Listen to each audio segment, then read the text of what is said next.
After a leisurely breakfast, Emily settles into her seat for the long journey ahead. Gremlin on the road. Today, Emily is crossing the desert from Las Vegas to the south rim of the Grand Canyon. The journey takes around 4.5 hours. The directions are straightforward and easy to follow. Along the way, there are a couple of interesting sites to visit. The road passes Lake Mead and the Hoover Dam, both well worth a visit if you have the time. We are driving to our new hotel, and right now I'm drinking some water with As every intrepid explorer knows, hydration is essential on a desert adventure.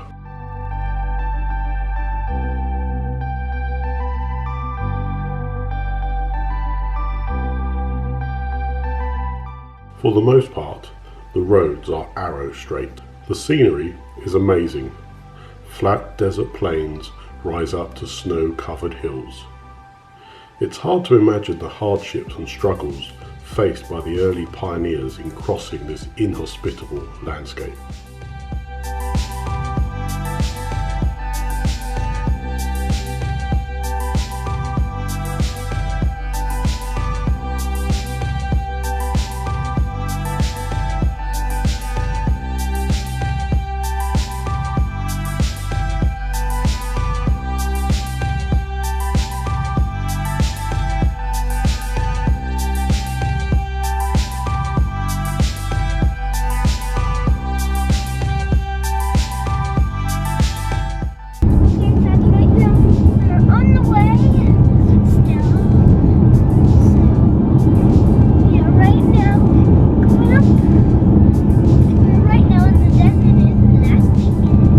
A storm chased Emily for most of the journey and finally caught up with her just outside the Grand Canyon village. Despite Emily's researches, she didn't discover the $35 National Park entrance fee until she reached the park gates. Emily was greeted by an open fire in the reception area of the lodge. Very welcome on a cold and stormy night. Hey. Emily stayed at the Bright Angel Lodge.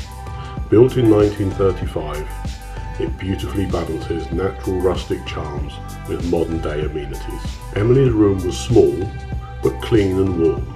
The bed was comfortable, if a little compact. The room has a wardrobe with a safe, tea and coffee making facilities, and a wall-mounted television.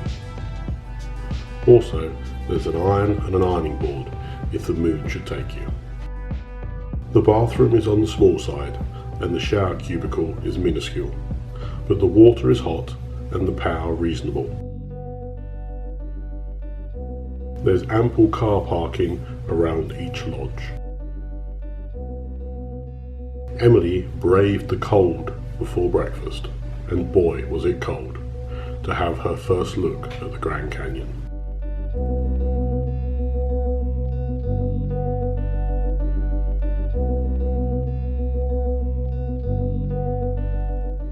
Some friends dropped by for a drink and a chat. Let's stop to take a bite of food. Food options are limited in the national park. You can eat in the other lodges, and Maswick Lodge has a food court.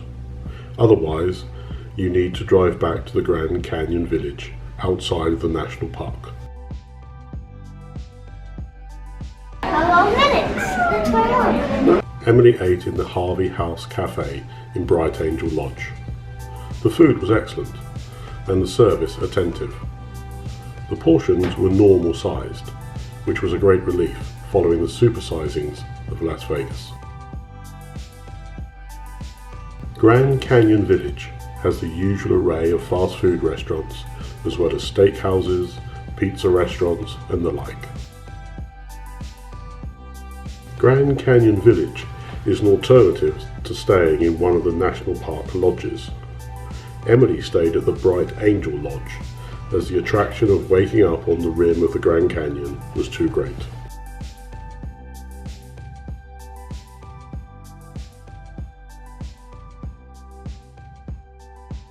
No photograph or video can do the Grand Canyon justice. It's simply amazing. The views from the South Rim are reported to be more spectacular than those from the West Rim. Emily didn't visit the West Rim on this occasion, so she cannot judge. But she was blown away by the vast expansive views from the South Rim.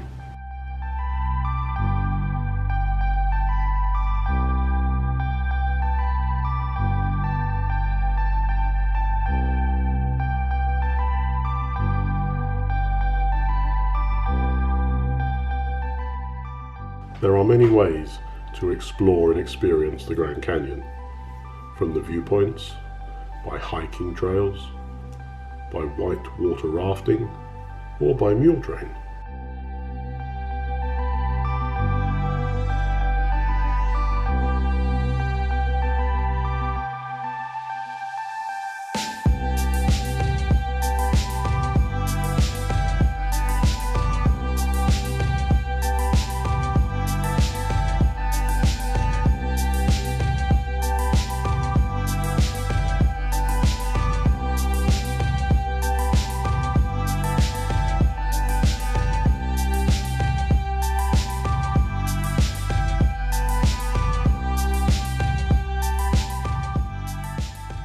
In the afternoon, Emily went for a walk along the South Rim from the Visitor Centre. C-E. Very good.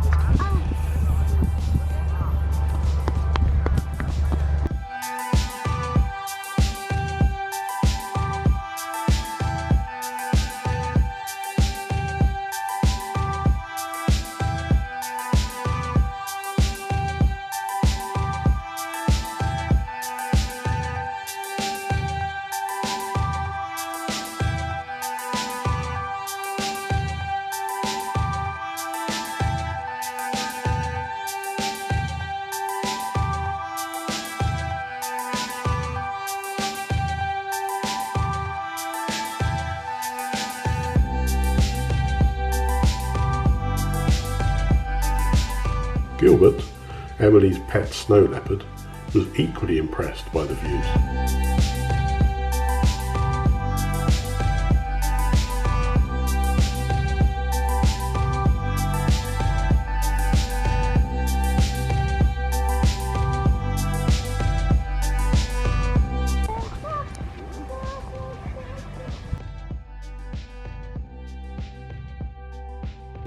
Oh, can you say that again?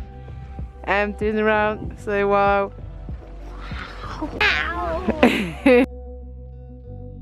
Emily advises everyone to keep a tight hold on all children, pets, parents and grandparents. In some places, the path is no more than a couple of feet from a very, very long drop. There are few guardrails away from the recognised viewpoints. Having fun with those yawns? Good, good. Eagle-eyed Emily spotted the suspension bridge crossing the Colorado River.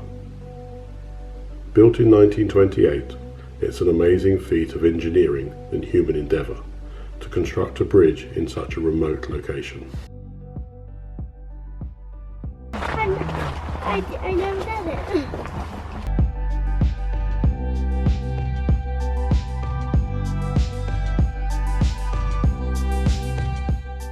The designated viewpoints can get a little crowded, even on a cold day in the middle of November.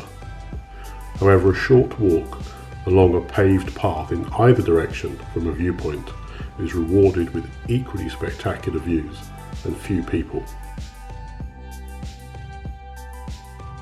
There's also the chance of another encounter with the local deer population enjoying a late afternoon snack.